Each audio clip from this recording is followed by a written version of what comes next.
Hey everyone, today I'm going to talk about germination. Obviously, germination is super important for having a productive hydroponic system.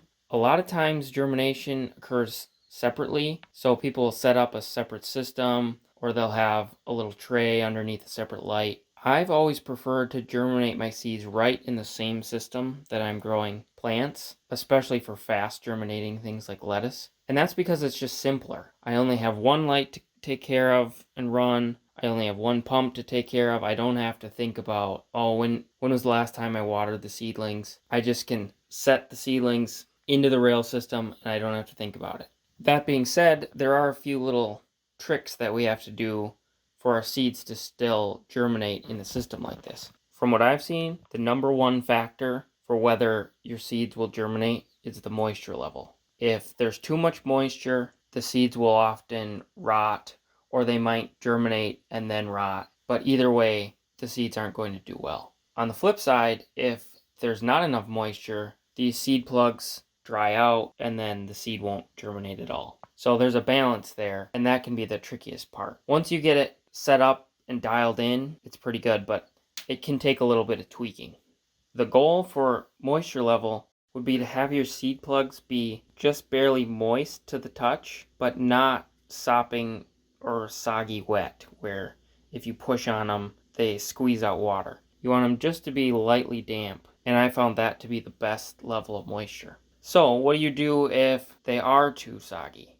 Now, in a rail system like this, what drives the moisture level of these plugs is the water level that's in the rail. So if the water level is too high inside of the rail, then that's going to cause the seed plug to be too moist and then have problems with the seeds rotting or the seedlings rotting. On the other hand, if the water level is too low, it won't reach the bottom of the net cup, and then it won't be able to keep these seed plugs lightly moist over time.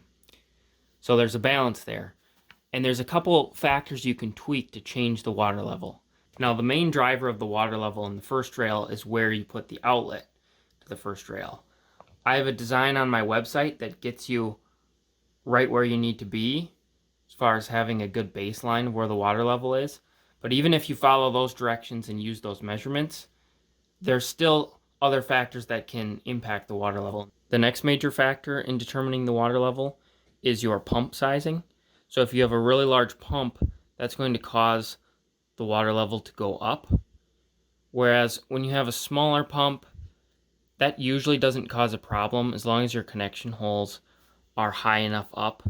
Even if you have a pump that was undersized, it should still have a high enough water level to touch the bottom of the net cups. So generally, the issue with a pump is that it's too strong.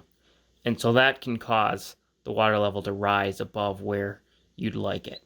One option in that case would be to downsize your pump, or if it's an adjustable pump, to turn down the volume. I do have a little table on my website that gives you some general guidelines of pump sizing based on the height, because as you move the rails above your reservoir, you need a stronger pump to lift the water that extra distance. So it can be a little bit complicated figuring out pump sizing because you can't just go off of volume. You also have to factor in, well, how high does my pump have to lift the water? And the higher up it lifts the water, the lower the volume is going to be. However, before you go and buy another pump, there's another trick that might work, and this is one I use all the time. So you can take a little shim, basically just a thin piece of wood, could be a different material too, and slide it underneath the rail just to prop it up a little bit. So you see I've propped this up maybe half of an inch. And that'll give a slight decline to your rail. So this end of your rail will have a little bit lower water level. And so you can add shims until you get to the level that you want, where the water is just barely touching the bottom of the net cup. And that's a super simple thing that you can do to adjust and really fine tune your system after you've chosen your pump. And sometimes as time goes on, pumps can slow down in volume a little bit.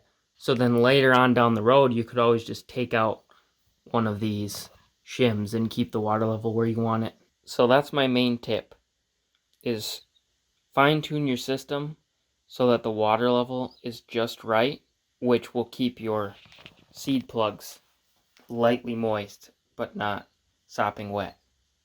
So that's my main tip. If you get that, you're going to be in a good spot. A few other little tips. If you have seeds that take longer to germinate, like I mentioned a few videos back with spinach, one thing I like to do is cover up the top of the seed plug for some time, just until it germinates. Some seeds seem to respond better when they're in the dark, but more importantly, if you leave the top of this plug exposed for too long, it'll start to grow algae on it. And so covering it up like this will keep the algae from growing and then allow that seed to germinate. And once it germinates, you can just take it off. You can use a lot of different things to cover up the top of the seed plug, but one of my favorite things to use are these little hole plugs. And I've talked about these in a previous video because I really like to use them when I have a plant site that I'm not using to close it up and block the light. But they also work perfectly as a cap to block the light on top of the seed plug, like this. So they have a nice dual use and they're really cheap, reusable. So these are perfect. My final tip would be lighting. So a lot of dedicated seed starting setups put the light really close to the seeds, make sure that they have enough light. In this case, I'm starting the seeds kind of off in the corner, and I found that to be okay as long as they don't stay out here for too long. So I usually only leave them out here a week or so while they germinate, and then start to move them toward the middle as they grow. But I have had cases where if this plant here gets really large, it can start to block these seedlings, and so they don't get enough light, and then they get kind of stretched out. So that's something to watch for. Usually doesn't affect the germination, it just affects how the plant grows. I hope you found this helpful. One of my goals with this channel and with my website is to make hydroponics as simple and as productive as possible. And I think this is one way that you can do that. I've got a whole website with a lot more information if you have more questions. I also have some video courses where I talk about how to set up a system and then how to grow lettuce. So you can check those out too if you need some more information. Thanks for watching.